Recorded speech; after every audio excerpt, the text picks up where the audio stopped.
Happy New Year, we hope. Please. Oh God. Despite how oppressive last year was in many other ways, for Night Vale, 2016 was a big year. We took our touring show all over the world, including for the first time to Australia and New Zealand.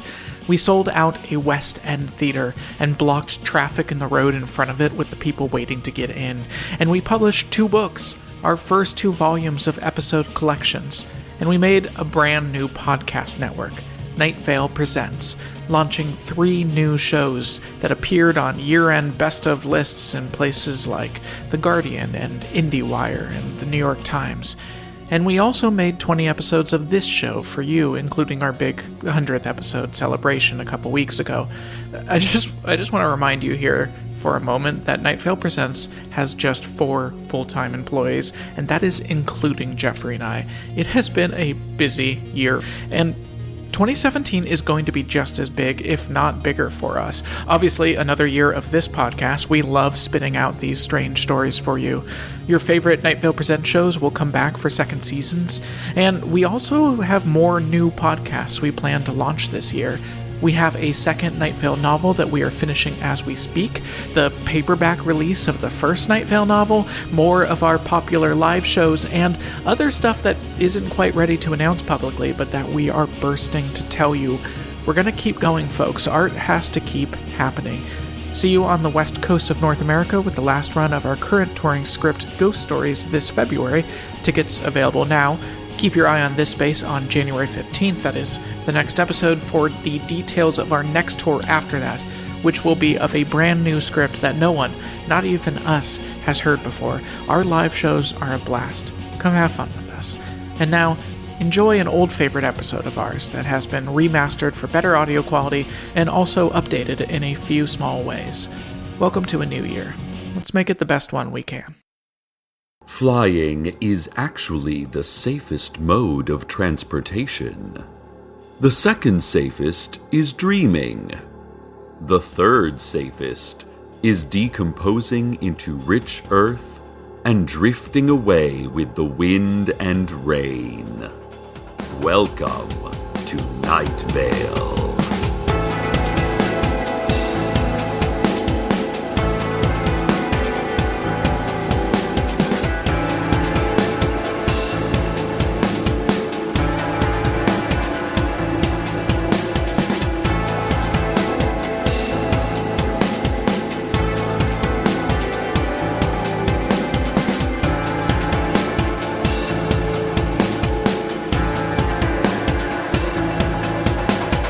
Hello, listeners. Welcome to this, another day. Or you were already in this day, and my voice is now joining you. Perhaps you should be welcoming me. I'd like to take this moment to update you about the misbehaving child, Tamika Flynn. She has been witnessed with her army of missing children, sabotaging any business owned by Strex Corp, which is getting to be most of them at this point. The White Sand ice cream shop isn't. There are probably others. They should not be proud of this. Tamika was last seen leading her army through the Ralphs, shouting to all witnesses that, "We are here. We are the beating heart. We are the breathing lungs. We are the lips that chant," before erecting a bloodstone circle in the produce section in direct defiance of Strex Corp's recent ban on bloodstone manufacture and use. This was wrong of her, and it is my duty to condemn her act of extreme civic pride and heroism, which is also wrong. Everything was incorrect and not allowed, and should not be celebrated or reported on. Listen. Listening is dangerous. Talking, more so. Things aren't looking so good for quiet existence either. In an unrelated report, Yellow helicopters have continued to disappear from their place in the sky, along with the pilots who were presumably inside. The helicopters are disappearing almost as fast as our beneficent sponsors, StrexCorp, can supply them. StrexCorp management released a series of flares from the darkened horizon which spelled, in Morse code, "We love your enthusiasm for our products, but those helicopters are for your own good and productivity. Please, stop taking them. Don't make us ask again, or we will have to do a number of unproductive things with your human form."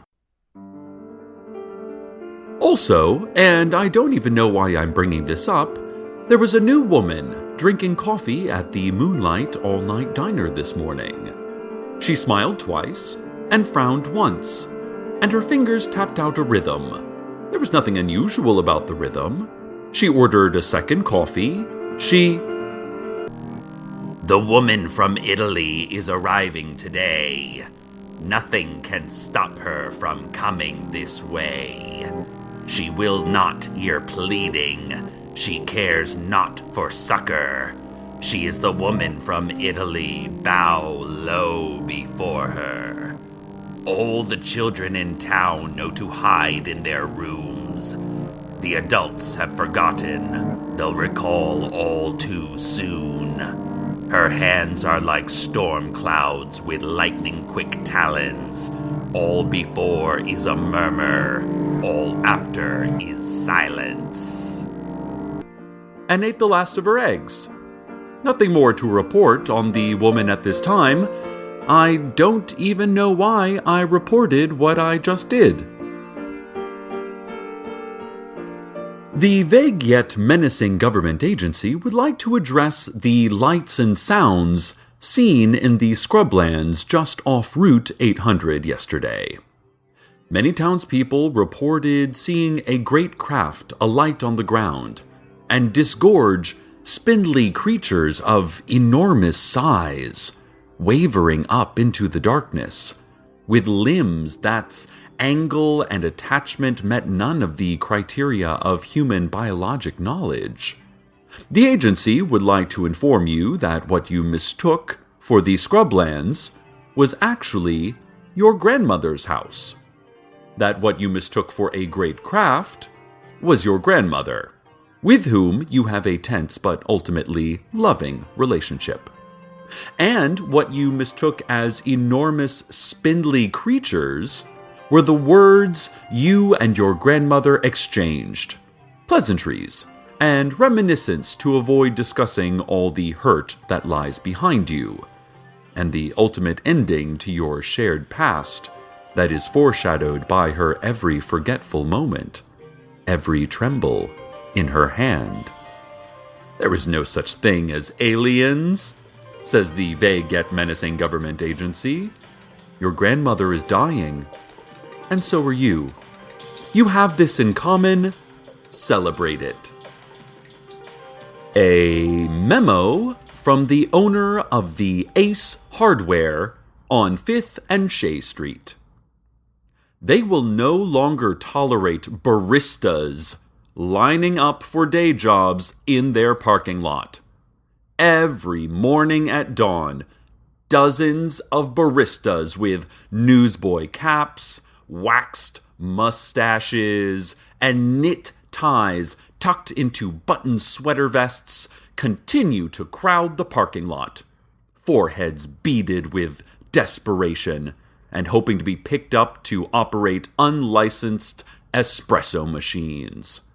This is scaring away the legitimate Ace Hardware customers, and the baristas will be required to return to their caves just on the outskirts of town, near the sand wastes, in the barista district. Oh, some great news to all of you out there who adopted kittens from Khoshekh, the cat floating in our station bathroom. Well, it's been several months, and the kittens have just been growing like you wouldn't believe. They've molted twice, and some of them are already getting their grown-up kitty spine ridges. Which brings me to my grave warning. As we all know, the spine ridges of adult cats are highly poisonous.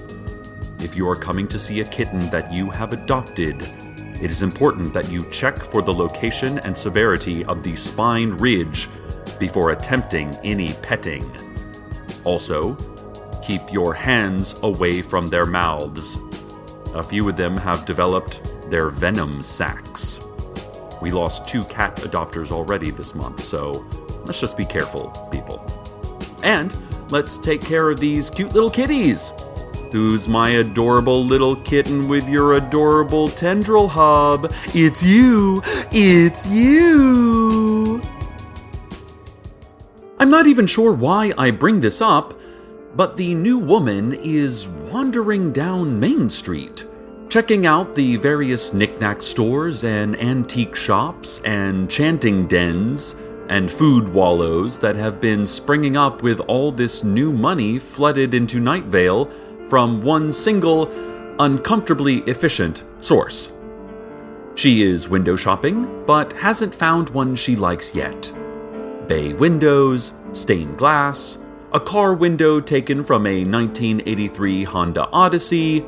She bought none of them. She gnaws softly on the side of her thumb. The woman from Italy is with us this evening. We hide and we shudder, but there is no deceiving. She exhales must and steam, she poisons the air. Say you have a family, say it. She doesn't care. The woman from Italy delights in your pain. She asks just one favor, but asks again and again. Do you think you could? No rush, just a moment. Give in screaming to eternally burning torment? Sang an impromptu song to the delight of everyone who heard her. No one heard her. And now, traffic. Think of a number. Any number. That number is how many thousands of years old a certain rock is. That number is how many times someone has cried in their life. That number is the lucky number of an unlucky man who has yet to realize he is unlucky. Think of a number. No. Think of numbers. Picture all of these abstract representations of human thought, all of them forming an imagined pattern, as all patterns are imagined. And picture how those abstractions describe, in specific ways, real moments that exist. Picture numbers. There is a woman who lives at 531 Beechwood Street. Her phone number starts with a 3 and ends with a 5. She smiled 18 times yesterday. She is currently thinking of 3 things she needs to do. There are actually 4 things she needs to do. She has forgotten one of them. She touches the doorknob 2 times before committing to its turn. She has 2 eyes. She has 2 hands. She has 2 more chances to make her life what she thinks it should be. But she doesn't know it yet. Think of a number. Yes. That's the one. That's the one that describes an infinity of disparate truths about our disparate universe. Also, the roads are looking clear. This has been Traffic.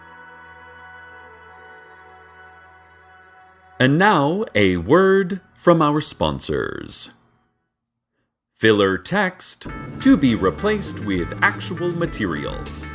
Replace with copy before sending to radio station. Talking points go here. Something about coffee. Something about the bright start of a hypothetical day. Something about secret boxes locked in secret soundproof rooms. Maybe make it a song. Look into that. Then, slogan goes here, Starbucks. Copy and paste slogan again here. Also, just reminding the future me that comes back to rewrite this, that I need to grab some milk. I think the one in the office fridge is starting to turn. As long as I'm reminding myself things, I'm a good person, worthy of love, both from myself and others. And writing press releases and ads like this is just the start of a great writing career. You have a novel in you, kid. You have a novel in you. This has been a word from our sponsors. In economic news, the White Sand Ice Cream Shop has gone out of business and will never open again. The owners, Lucy and Hannah Gutierrez, have gone bankrupt, and, as is usual for bankruptcy cases, have had their lives confiscated by the nearest friendly large business, which in this case was StrexCorp. We were only too happy to help. StrexCorp carved into a large slab, uncovered this morning out in the sand wastes, and dated to several thousand years ago by reputable scientists and experts. The carving continued. Lucy and Hannah are valuable members of this community, and now their value has been added to our value. We are even more valuable now. Everyone wins, even if it seems like some of the everyones are gone or absorbed or dead. This is just part of the natural process of winning.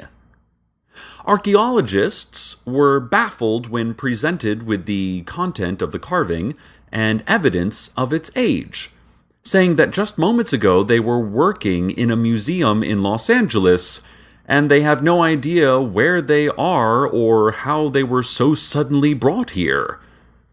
"Let us go home," they said to the person presenting the carving. "Please, let us go home."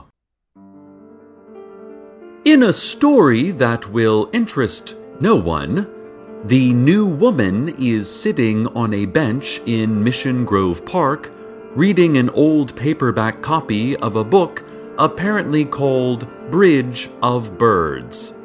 Her hair flutters a bit in the breeze. She turns a page in the book. She crosses her legs as she leans back and relaxes into the story she is reading. The woman from Italy, oh, end of all things. She has seen the fall of Babylon. She has drunk the blood of kings. Her robes are shadow. Her eyes are dusk. Her voice is amber and chalk dust and rust. The woman from Italy has honed in on your scent. She seeks out your refuge. Oh yes, she knows where you went. It's your skin that she wants, bound and browned into leather. But first, pre-decease, I give you the weather.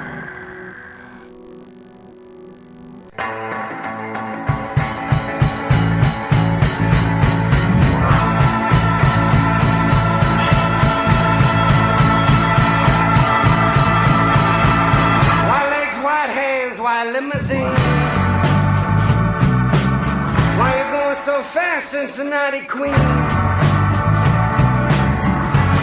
I love you in the bathroom stall? Could I love you at the Union Hall? White legs, white noise, white country blues. Black helicopter on the news. Could you meet me at your agency?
Welcome back, listeners.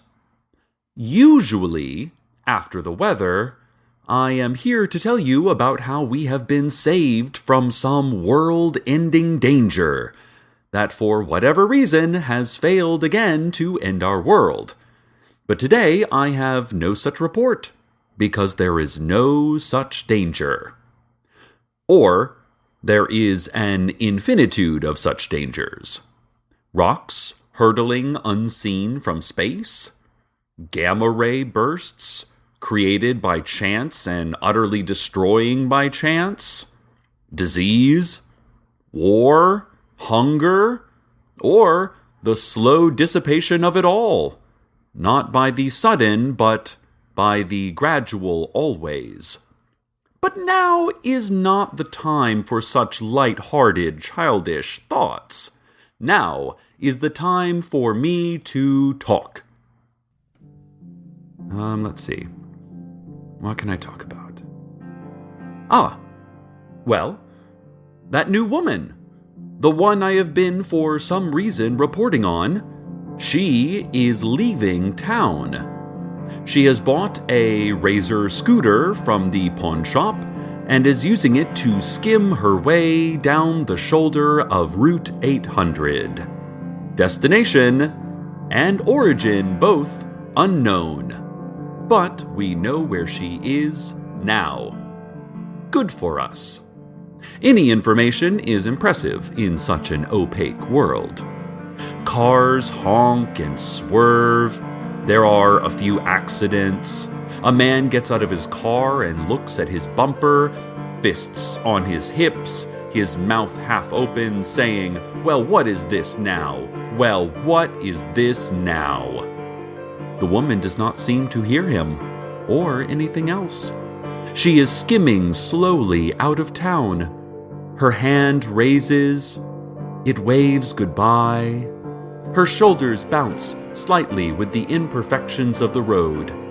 She turns to look back, and we all see her face, and we...